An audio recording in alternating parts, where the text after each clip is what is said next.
Morning guys, आज हम लोग संख्या पद्धति में प्रमुख संख्याओं के वर्गीकरण के बारे में अध्ययन करेंगे। आइए इसमें देखते हैं। बच्चों, प्राकृतिक संख्याएं किसे कहा जाता है? ऐसी संख्याएं जो गणित में जिन संख्याओं की गणना करने के लिए जिन अंकों का प्रयोग किया जाता है उन्हें प्राकृतिक संख्याएं कहा जाता है। ये प्राकृतिक संख्याएं क्रमशः 1, 2, 3, 4, 5, 6, 7 ऐसे अनंत पदों तक जितनी समस्त यानी कि प्राकृतिक संख्याएं होती हैं, ये सभी प्राकृतिक संख्याएं कहलाती हैं। बच्चों, अगर ये क्वेश्चन पूछा जाए कि प्राकृतिक संख्याओं में एक अंक की सबसे छोटी प्राकृतिक संख्या, तो बच्चों यहाँ पर हमारा आंसर होगा 1। इसी प्रकार एक अंक की सबसे बड़ी प्राकृतिक संख्या, तो बच्चों प्राकृतिक संख्या का उत्तर हम बताएंगे 9। ऐसे ही बच्चों यहाँ पर यह कहा जाए कि 2 अंकों की सबसे छोटी संख्या, तो यहाँ पर हमारा क्या आ जाएगा 1 और 0। ऐसे 2 अंकों की सबसे बड़ी संख्या, ये हमारा 2 बार 99 हो जाएगा। ऐसे ही हम संख्याओं को व्यक्त कर सकते हैं। बच्चों, प्राकृतिक संख्याओं में ही यदि 0 को शामिल कर लिया जाए तो ये पूर्ण प्राकृतिक संख्याएं कहलाती हैं। तो प्राकृतिक संख्याओं में यदि 0 को शामिल कर लिया जाए, इन्हें क्या कहा जाता है? इन्हें पूर्ण प्राकृतिक संख्याएं कहा जाता है, क्योंकि 0 के बिना ये हमारी प्राकृतिक संख्याएं अधूरी हैं। प्राकृतिक संख्याएं में अगर 0 शामिल करते हैं तो ये क्या हो जाएंगी? संख्याएं हमारी कंप्लीट हो जाती है। इसीलिए इसका नाम क्या किया गया? पूर्ण प्राकृतिक संख्याएं। इसके बाद बच्चों, इन्हीं में से प्राकृतिक संख्याओं में से अगर ये बात की जाए, सम प्राकृतिक संख्याएं किसे कहा जाता है? इसे इवन नंबर कहा जाता है। ऐसी प्राकृतिक संख्याएं जो 2 से पूर्णतया विभाजित हो, जैसे कि 2 से भाग लग जाएगा, ये होगा। 2 से भाग लग जाएगा, ये हो जाएगा। 2, 4, 6, 8, 10, जो भी समस्त अनंत पदों तक ऐसी ही प्राकृतिक संख्याओं को सम प्राकृतिक संख्या कहा जाता है। इसी प्रकार विषम प्राकृतिक संख्याएं ऐसी प्राकृतिक संख्याएं जो 2 से पूर्णतः विभाजित न हो, जैसे कि हम इसको देखेंगे 1, 3, 5, 7, 99 ऐसे अनंत पदों तक ढेर सारी यानी कि प्राकृतिक संख्याएं होंगी जो विषम प्राकृतिक संख्याएं कहलाती हैं। पूर्णांक संख्याएं, जिसे अंग्रेजी में इंटीजर नंबर कहा जाता है। पूर्णांक संख्याएं वे प्राकृतिक संख्याएं होती हैं जो संख्या रेखा पर -1 से लेकर अनंत पदों तक, साथ ही +1 से लेकर अनंत पदों तक और 0 को सम्मिलित करते हुए समस्त यानी कि सभी संख्याओं को पूर्णांक संख्याएं कहा जाता है। पूर्णांक संख्याएं 2 प्रकार की होती हैं। धनात्मक पूर्णांक संख्याएं और जो ऋण में व्यक्त हों, चिन्ह के साथ ऋणात्मक के रूप में व्यक्त हों, वो ऋणात्मक पूर्णांक संख्याएं। बच्चों, यहाँ पर हमने ये उदाहरण के माध्यम से समझाया भी है, जैसे कि -5, -4, -3, -2, -1, ये सभी ऋणात्मक पूर्णांक संख्याएं हैं। इसी प्रकार 0 के दाएं की तरफ ये समस्त हमारी धनात्मक पूर्णांक संख्याएं 1, 2, 3, 4, इस तरह से यानी कि इन सभी का ऋणात्मक संख्याएं, साथ में धनात्मक पूर्णांक संख्याएं, साथ ही 0 का सम्मिलित रूप को क्या कहा जाता है? पूर्णांक संख्याएं कहा जाता है। इसे इंग्लिश में इंटीजर नंबर से व्यक्त किया जाता है। आइए बच्चों, प्राकृतिक संख्याओं में आगे के क्रम में देखते हैं। अभाज्य संख्याएं, इसे प्राइम नंबर कहा जाता है। अभाज्य प्राकृतिक संख्याएं वे प्राकृतिक संख्याएं होती हैं एक के अलावा बच्चों, एक को छोड़कर जो ऐसी प्राकृतिक संख्याएं जो स्वयं से विभाजित होती हैं उसे अभाज्य संख्याएं कहा जाता है।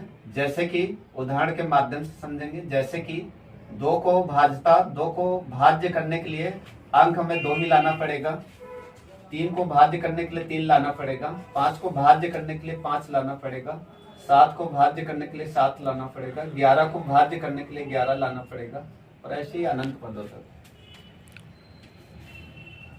नेक्स्ट हम देखेंगे बच्चों, इसी में प्राकृतिक संख्या में भाज्य संख्याएं क्या होती हैं।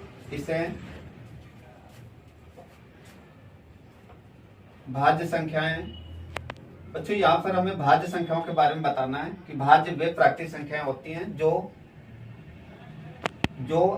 एक के अलावा जो अपने अलावा कई अन्य संख्याओं से विभाजित हों। जैसे कि आइए देखते हैं 2, 4 और ऐसे ही 2 से भी कट जाएगी, 4 से भी कट जाएगी। ऐसे ही इसके फैक्टर 6 के 2 से भी विभाजित हो जाएगी, 3 से विभाजित हो जाएगी, ऐसे ही 6 से विभाजित होगी, 9 3 से विभाजित हो जाएगी, ऐसे 9 से विभाजित हो जाएगी। कहने के तात्पर्य बच्चों यहाँ पर भाज्य वे प्राकृतिक संख्या होती जो यानी अपने अलावा कई अन्य संख्याओं से विभाजित हों। जैसे कि यहाँ पर 4 है, 4 से तो कटेगा, अन्य से भी कट जाएगा। ऐसे ही यहाँ पर 6 है, 2 से भी कट जाएगा, 3 से भी कट जाएगा, अपने से भी कट जाएगा। तो इसका अर्थ है यानी कि भाज्य वे प्राकृतिक संख्या होती जो अपने के अलावा अन्य संख्याओं से कटती हूँ, वो क्या कहलाती है, भाज्य संख्या। ये यानी कि पेपर के दृष्टि वेरी इंपॉर्टेंट है बच्चों। सह अभाज्य संख्याएं, क्रो प्राइम फैक्टर ऐसी यानी कि प्राकृतिक संख्याएं जिनमें सह यानी कि साथ यानी कि प्राकृतिक संख्याओं के ऐसे फैक्टर एक के अलावा उन फैक्टरों में एक के अलावा कोई अंक कॉमन ना हो। जैसे कि यहाँ पर 2 और 3 में कोई फैक्टर कॉमन नहीं होगा, 3 और 5 में कोई फैक्टर कॉमन नहीं होगा, 5 7 में कोई कॉमन नहीं होगा, 8 और 9 में कोई फैक्टर कॉमन नहीं होगा, 9 और 11 में कोई फैक्टर कॉमन नहीं होगा। इस तरह से ये हमारी क्या होंगी बच्चों, यहाँ पर ये सह अभाज्य संख्याएं।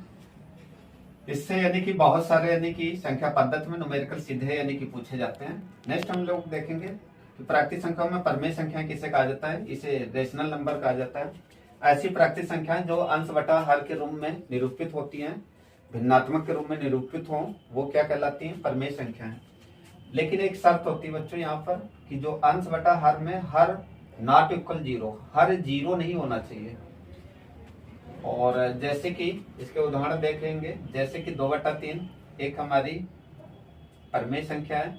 4 देखिए 4 अंश है लेकिन एक हिडन है, हर में 1 डाल देंगे तो ये भी हमारी क्या बन जाएगी, हमारी परमेय संख्या। माइनस में भी हो सकता है, ऋणात्मक भी हो सकता है, -2/7। देखेंगे अपरमेय संख्याएं क्या होती हैं, इन रेशनल नंबर। ये ऐसी यानी कि प्राकृतिक संख्याएं जो भिन्नात्मक रूप ना हो, अंश बटा हर के रूप में निरूपित ना हो, ऐसी क्या कहलाती है, अपरमेय संख्याएं। जैसे कि पाई हो गया, √2 हो गया, √3 हो गया, -√2 हो गया। ऐसी ही अनंत यानी कि प्राकृतिक संख्याएं अपरमेय संख्याएं हो सकती हैं। आइए देखते हैं, नेक्स्ट है, लास्ट है हमारा वास्तविक संख्याएं, रियल नंबर क्या होती हैं। ऐसी प्राकृतिक संख्याएं जो परमेय साथ ही अपरमेय संख्याएं दोनों के रूप को क्या कहा जाता है, वास्तविक संख्याएं कहलाती हैं। जैसे कि -1, 2/3, √2, पाई, और ऐसी अनंत यानी कि संख्याएं हो सकती हैं। तो गाइज हमने इन प्राकृतिक संख्याओं के बारे में अनेक प्रकार की वर्गीकरण प्राकृतिक संख्याओं के बारे में हमने अध्ययन किया है। आइए इन पर आधारित प्रश्न की दृष्टि से महत्वपूर्ण यानी कि क्वेश्चन को हम हल करेंगे। आइए देखते हैं। बच्चों सबसे छोटी प्राकृतिक संख्या क्या होती है, सबसे छोटी प्राकृतिक संख्या तो बच्चों यहाँ पर क्या हो जाएगा, 1 आ जाएगा। 1 अंक की सबसे छोटी प्राकृतिक संख्या क्या होगी, 1 होगी। और प्राकृतिक संख्या अगर 1 आ जाए, 1 अंक की सबसे बड़ी प्राकृतिक संख्या तो ये कितना हो जाएगा, 9 हो जाएगा। 1 अंक की बड़ी प्राकृतिक संख्या का आ जाए तो 9 हो जाएगा। बच्चों यहाँ पर ये कहा जाए कि सबसे छोटी पूर्ण संख्या, सबसे छोटी पूर्ण संख्या। तो बच्चों पूर्ण संख्या क्या होती है? वैसे तो गिनती होती है, लेकिन जीरो को शामिल करना ही पूर्ण संख्या कहलाती है। सबसे छोटी पूर्ण संख्या। तो इसके लिए बच्चों कई बार विद्यार्थी गलत करते हैं, एक आंसर देते हैं, एक नहीं जीरो होगा। क्या हो जाएगा? जीरो।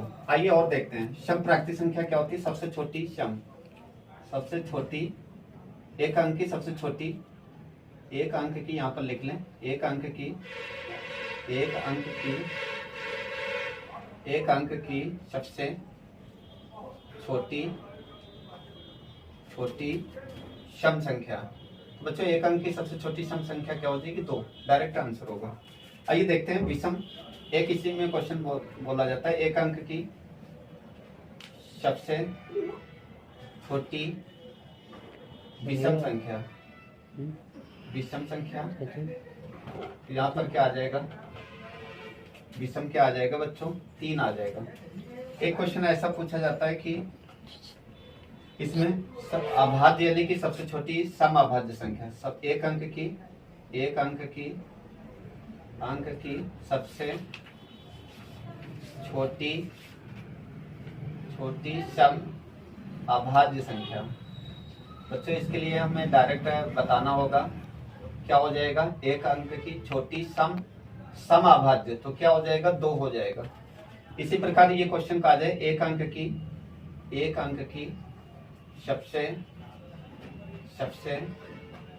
छोटी विषम अभाज्य संख्या। बच्चों विषम अभाज्य क्या हो जाएगा? ये 3 हो जाएगा। ऐसे एक आ जाए, एक अंक की सबसे छोटी भाज्य संख्या। सबसे छोटी भाज्य संख्या बच्चों एक अंक की क्या हो जाएगी? 4 हो जाएगी। ऐसे ही एक आ जाए कि एक अंक की सबसे बड़ी भाज्य संख्या। यहाँ पर ये कितना आ जाएगा? 9 हो जाएगा। बच्चों अगर ये कहा जाए पाई क्या है? पाई एक अपरिमेय संख्या है। गलती कर देते विद्यार्थी, पाई एक अपरिमेय संख्या है और 22/7 अगर लिख दिया जाए तो ये एक परिमेय संख्या है।